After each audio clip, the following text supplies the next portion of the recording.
Hello,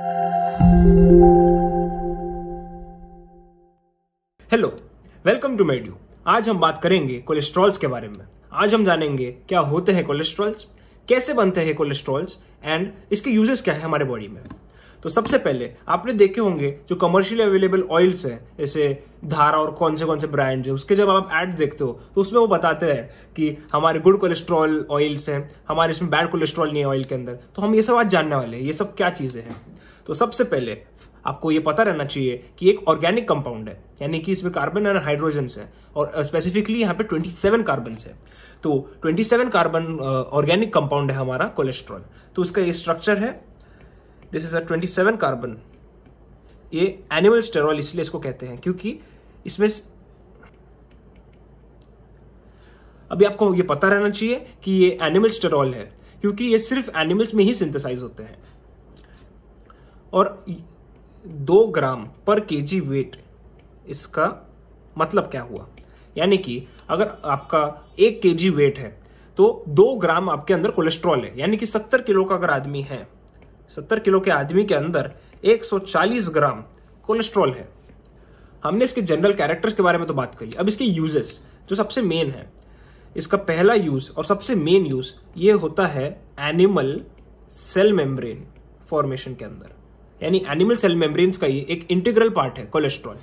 दूसरा, hormone synthesis. अब इसमें 2-3 मेन हार्मोन्स हैं, जैसे कि पहला कॉर्टिसोल। कॉर्टिसोल एक स्ट्रेस हार्मोन है, ये आपको फिजियोलॉजी में होना चाहिए याद। एक स्ट्रेस हार्मोन है जो स्ट्रेस के दौरान रिलीज होगा। और फिर सेक्स हार्मोन्स, उसमें क्या क्या आ जाएगा, एंड्रोजन, प्रोजेस्टेरोन एंड ईस्ट्रोजन वैसे आएंगे। इसका थर्ड यूज कि ये विटामिन डी सिंथेसिस में काम आएगा।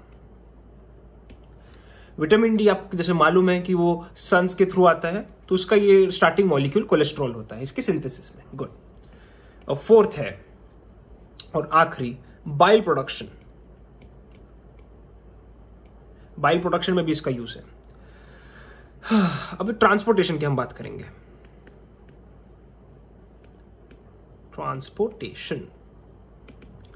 ट्रांसपोर्टेशन की अभी हम बात करने वाले हैं। तो ट्रांसपोर्टेशन में क्या है कि ये लिवर में बन रहे हैं मेनली, और ये एक प्रकार का लिपिड है। क्या, cholesterol is a type of lipid. तो इसका मतलब कि ब्लड के थ्रू नॉर्मली तो ऐसे नहीं जा सकते, क्यों, क्योंकि ये लाइपोफिलिक है। तो इसके लिए हम इसको कॉन्जुगेट करेंगे एक चीज के साथ, उसको हम कहते हैं लाइपोप्रोटीन्स।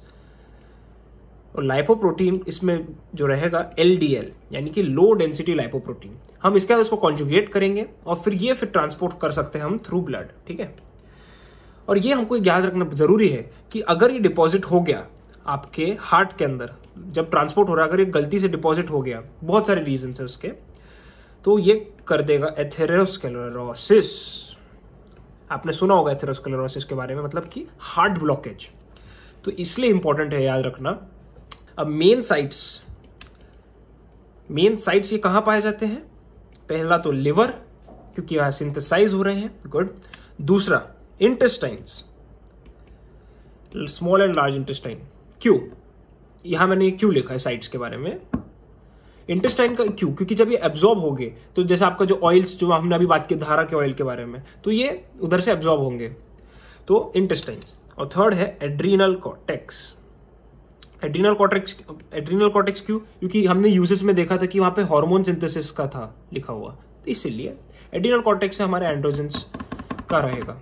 अभी हमने जनरल फीचर्स, यूजेस और इसके साइट के बारे में बात कर लिया। अब हम बात करेंगे इसका मेन जो है सिंथेसिस। इसका सिंथेसिस थोड़ा सा कॉम्प्लेक्स है, आपको थोड़ा सा इसको याद रखना पड़ेगा क्योंकि ये आते हैं LAQs में, यूनिवर्सिटी एग्जाम में। तो सिंथेसिस की अगर हम बात करें तो यहाँ पे 5 मेजर स्टेप्स हैं और उसके अंदर बहुत सारे इंटरमीडिएट स्टेप्स हैं। मैं आपको इसलिए ये बोल रहा हूँ क्योंकि ये बहुत कॉम्प्लेक्स होने वाला है, बट हम इसको इजीली रिमेंबर कर सकते हैं। यहाँ पे 5 मेजर स्टेप्स है और इसके लिए मैंने नेमोनिक खुद का बना रखा है, थोड़ा सा अजीब है but it is easy to remember. HMIPPSC, यानी कि HMIPS-C। ठीक है, HMIPS-C। तो उसमें पहला जो है H, इसका रहेगा HMG CoA सिंथेसिस। ठीक है, दूसरा स्टेप है M से HMG CoA से मेवालोनेट बनेगा, तो मेवालोनेट सिंथेसिस फ्रॉम HMG CoA, ठीक है। थर्ड IPP सिंथेसिस, ठीक है। अब IPP का फुल फॉर्म क्या है हम सब बाद में करेंगे सिंथेसिस में। फिर S से रहेगा स्क्वालिन फॉर्मेशन, ठीक है, स्क्वालिन फॉर्मेशन। और हमारा जो लास्ट है वो है स्क्वालिन से कोलेस्ट्रॉल। तो ये 5 मेजर स्टेप्स एक और बार हम देख लेंगे। पहला है गुड HMG CoA सिंथेसिस, दूसरा है M से मेवालोनेट, तीसरा है IPP, चौथा है हमारा स्क्वालिन और पांचवा है हमारा कोलेस्ट्रॉल। तो ये 5 मेजर स्टेप्स हैं। अब इसके बाद हम चालू करते हैं मेन सिंथेसिस के रिएक्शंस। तो यहां पे 2 एसिटाइल CoA एक्ट करेंगे। तो ये जो 2 एसिटाइल CoA हैं ये कहां से हमको मिलने वाले हैं? सबसे मेजर स्टेप्स इधर है ग्लाइकोलिसिस, गुड।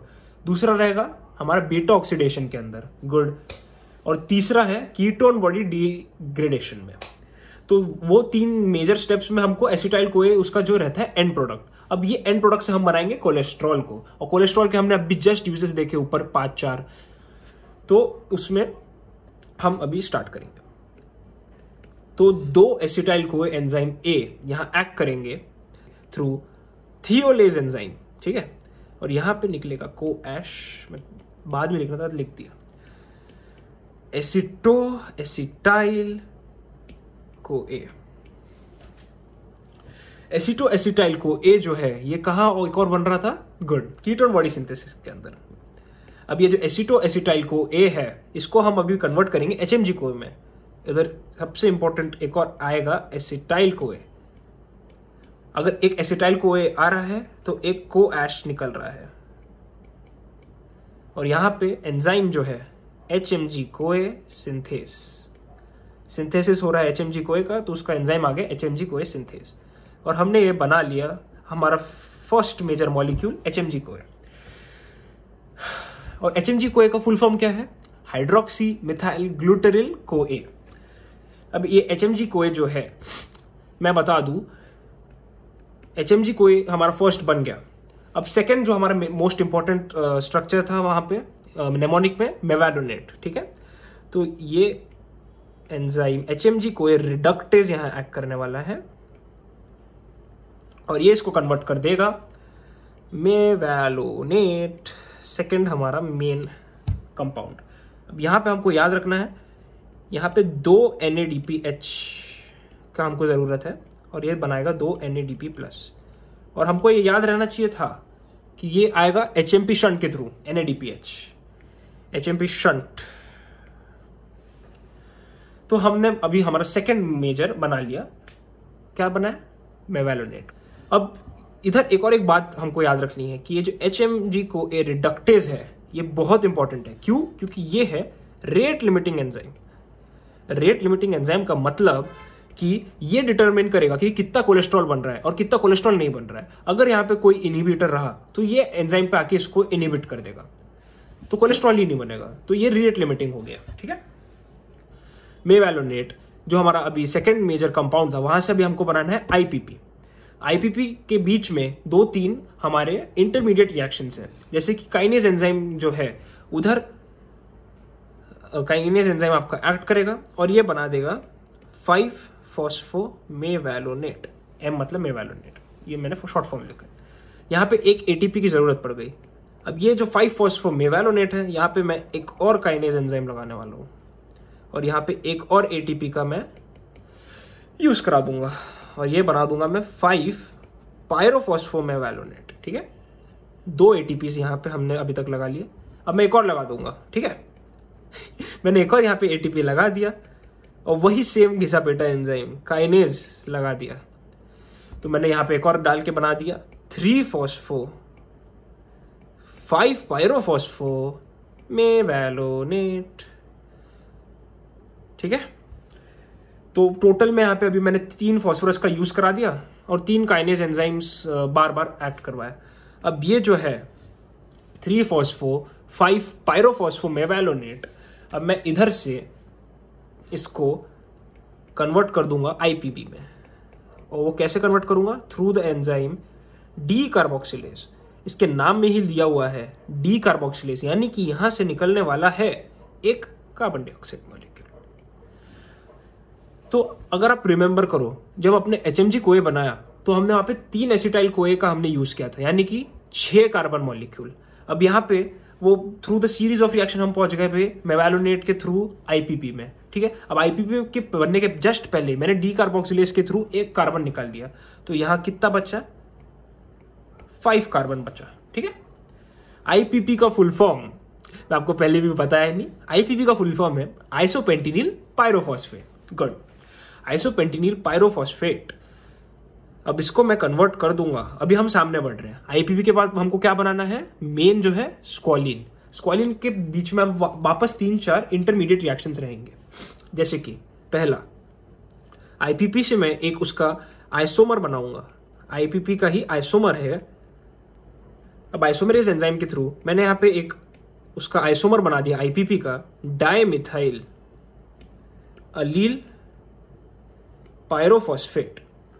ये भी रहेगा 5 कार्बन, क्योंकि ये इसी का आइसोमर है और मैंने आइसोमरेज एंजाइम के थ्रू बना दिया, ठीक है। अब ये जो आइसोमरेज एंजाइम है, इससे हमने बनवा दिए डायमिथिल अलील पायरोफॉस्फेट।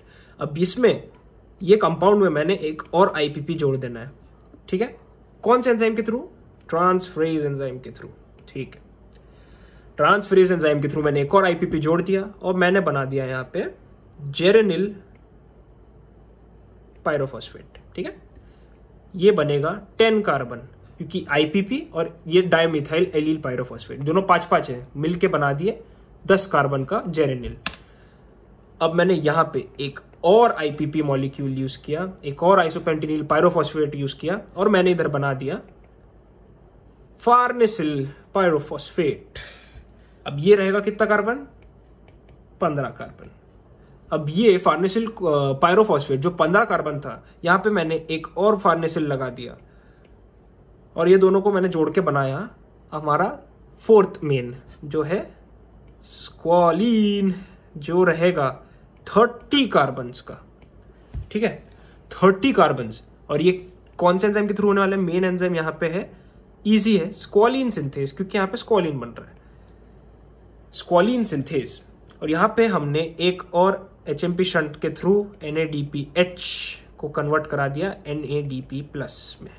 मैं यहाँ पे HMG शंट के थ्रू हमको मिल गया स्क्वालिन, जो है 30 carbon molecule, which is also 4th major compound in cholesterol synthesis. अब स्क्वालिन जो है वो हमको 19 रिएक्शंस, 19 इंटरमीडिएट रिएक्शंस के थ्रू बना के देगा कोलेस्ट्रॉल, जो हमारा कितने कार्बन मॉलिक्यूल था? 27 कार्बन। स्क्वालिन से हमने बना दिया कोलेस्ट्रॉल 19 इंटरमीडिएट रिएक्शंस के थ्रू। अब इसमें बीच में कहीं तो भी लैनोस्टेरॉल भी बनेगा, बस इसका नाम याद रखिए, लैनोस्टेरॉल। और ये बन गया हमारा 27 कार्बन मॉलिक्यूल। अगर आप याद करो, मैंने सबसे पहले स्टार्टिंग में कोलेस्ट्रॉल का स्ट्रक्चर बना रखा था, वो इतना कॉम्प्लेक्स है, तो हमारा ये बन चुका है कोलेस्ट्रॉल। तो एक बार हम पूरा एक बार रिवाइज कर ले, देखिए कितने ज्यादा है। इसका आप एक बार स्क्रीनशॉट ले लीजिएगा। ये इतने सारे आपको इंटरमीडिएट और रिएक्शंस में याद रखने। तो हम पहले सबसे पहले स्टार्ट करेंगे 2 एसिटाइल कोएंजाइम A के मॉलिक्यूल्स के थ्रू। हमने वो देखे बहुत सारे रिएक्शंस के थ्रू आ रहे थे, जैसे कि glycolysis, beta oxidation, ketone body degradation. 2 acetyl CoA जुड़ के बना दिया हमको एसिटो एसिटाइल को A में, जो कीटोन बॉडीज में भी बन रहा था। यस, कीटोन बॉडी सिंथेसिस के अंदर। गुड। अब ये जो थियोलेज एंजाइम के थ्रू बने, और क्या क्या उसमें यूज हुआ? एक कोएश निकल गया।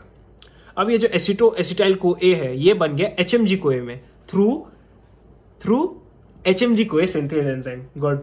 HMG कोए सिंथेज एंजाइम जो था, उसके साथ साथ उसमें एक और एक एसिटाइल लगा, तो HMG कोए बना 6 कार्बन का, क्योंकि इसमें 3 एसिटाइल कोए लगे अलग अलग स्टेप्स में, ठीक है। अब ये जो HMG कोए है, यहां पे मेन एंजाइम HMG कोए रिडक्टेज एंजाइम एक्ट किया, ठीक है। जो रेट लिमिटिंग एंजाइम था, अब HMG-CoA रिडक्टेस के थ्रू HMG-CoA जो हमारा फर्स्ट मेजर कंपाउंड था उसको हमने बना दिया मेवालोनेट में। गुड।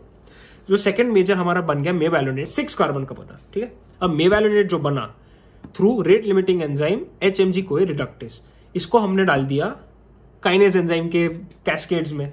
याद करो 3-3-4-4 अपन ने काइनेज एंजाइम यूज किए। उससे पहले अपन ने बनाया 5-फॉस्फो, उसके बाद हमने बनाया 5-पायरोफॉस्फो, 5-पायरोफॉस्फो बनाया phospho pyrophospho mevalonate through the enzymes kinase. Good. अब ये जब बना 3-फॉस्फो 5-पायरोफॉस्फो मेवालोनेट, अब यहां पे हमने बना दिया IPP कैसे बना? एक डीकार्बोक्सिलेज एंजाइम हमने डाला, उधर से हमने एक कार्बन मॉलिक्यूल हटा दिया, तो 6 कार्बन मॉलिक्यूल मेवालोनेट से हमने बनाया 5 कार्बन मॉलिक्यूल IPP, आइसोपेंटिनिल पायरोफॉस्फेट, ठीक है। तो डीकार्बोक्सिलेज एंजाइम के थ्रू बन गया ये। अब IPP को हमने कन्वर्ट कर दिया डाइमिथाइल अलाइल पायरोफॉस्फेट में, ठीक है। ये था आइसोमर ऑफ IPP। अब इसमें हमने जोड़ दिया एक और IPP, ठीक है, ट्रांसफरेज एंजाइम के थ्रू, तो ये हमको मिल गया 10 कार्बन मॉलिक्यूल जेरेनिल-CoA। जेरेनिल-CoA को हमने कन्वर्ट किया फार्नेसिल में जो था 15 कार्बन का। कैसे? एक और IPP जोड़ के। अभी हमने फार्नेसिल जो 15 कार्बन मॉलिक्यूल बना, हमने वो 2 फार्नेसिल को जोड़ा और हमने बनाया क्या? हमने बना दिया स्क्वालिन, जो है हमारा 4th मेन कंपाउंड। तो इसमें हमने जो एंजाइम यूज किया है स्क्वालिन सिंथेस, इजी एंजाइम, और हमने एक और मेन चीज यूज की, क्या था वो? HMP शंट के थ्रू क्या यूज किया? NADPH। गुड। तो हमारा स्क्वालिन बन गया। स्क्वालिन क्या है? 30 कार्बन मॉलिक्यूल, 30 कार्बन मॉलिक्यूल को हमने अभी कन्वर्ट कर दिया कोलेस्ट्रॉल में, जो है 27 कार्बन मॉलिक्यूल। और यहां पे कितने रिएक्शंस बीच में पड़े? 19 कॉम्प्लेक्स रिएक्शंस है, आपको याद नहीं रखना, बस बीच में याद रखो कि एक जगह आएगा लेनोस्टेरॉल, तो हमारा बन गया कोलेस्ट्रॉल। इतने सब हमारे बॉडी के अंदर हो रहा है, सोचिए। अभी हमने बात कर लिया पूरे सिंथेसिस के बारे में, मैंने आपको एक बार रिवाइज भी करा दिया। बहुत सारी रिएक्शंस के बाद हमको मिला कोलेस्ट्रॉल, ठीक है। अब हम बात करेंगे उसके रेगुलेशन के बारे में। किसके रेगुलेशन के बारे में?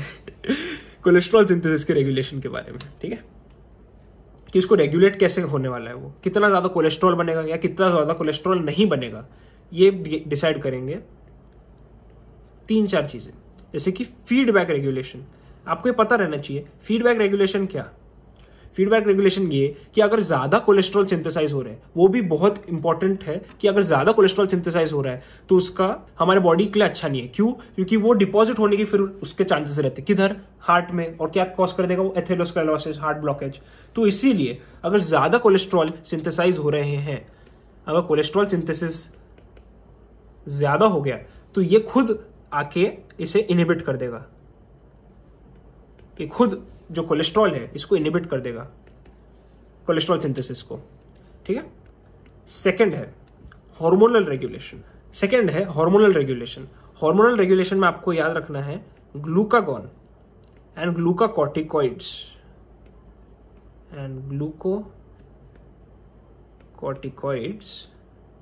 कम कर देंगे, ये इसको कम कर देंगे। ये बात खुद सोच के देखो कैसे। ग्लूकागॉन क्या है? ये ब्लड शुगर बढ़ाता है, और ये मतलब देखा जाए तो ये एसिटाइल कोएंजाइम A से बन रहा है कोलेस्ट्रॉल, है ना। तो अगर कोलेस्ट्रॉल अगर टूटेगा तो ये बनाएगा एसिटाइल कोएंजाइम में, एसिटाइल कोएंजाइम में वापस जाएगा रिवर्स ग्लाइकोलिसिस में, जिसको हम कहते हैं ग्लूकोनियोजेनेसिस, और वो बना देगा ग्लूकोज। तो ये 2 मेन एंजाइम्स ग्लूकागॉन एंड ग्लूकाकॉर्टिकॉइड इसको कम करेंगे कोलेस्ट्रॉल सिंथेसिस को, और जो इसको बढ़ाएंगे वो है इंसुलिन एंड थायरोक्सिन। इंसुलिन का क्या रोल था? ब्लड ग्लूकोज को कम करना, है ना। अगर ब्लड ग्लूकोज कम करना है मतलब कि इसको ग्लाइकोलिसिस में डाल देगा, फिर एसिटाइल कोएंजाइम में बना। अब एसिटाइल कोएंजाइम को हम कन्वर्ट कर दिए कोलेस्ट्रॉल में, तो ब्लड ग्लूकोज तो अपने आप कम हो गया और कोलेस्ट्रॉल सिंथेसिस बढ़ गया, और फिर कोलेस्ट्रॉल हमको बाकी यूज में आ गया, जैसे कि सेल मेम्ब्रेन में, और कौन 2-3 चीजें देखी, जैसे हार्मोन्स में, बाइल प्रोडक्शन में। उसके बाद vitamin D synthesis. Vitamin D एक फैट सॉल्यूबल था, है ना। और थर्ड है ड्रग्स। अब यहां पे मेजर ड्रग्स क्या है? स्टैटिन, जो इसका कर देगा रेगुलेट। तो इसी के साथ हम आज का लेक्चर खत्म करते हैं। Keep watching. Thank you.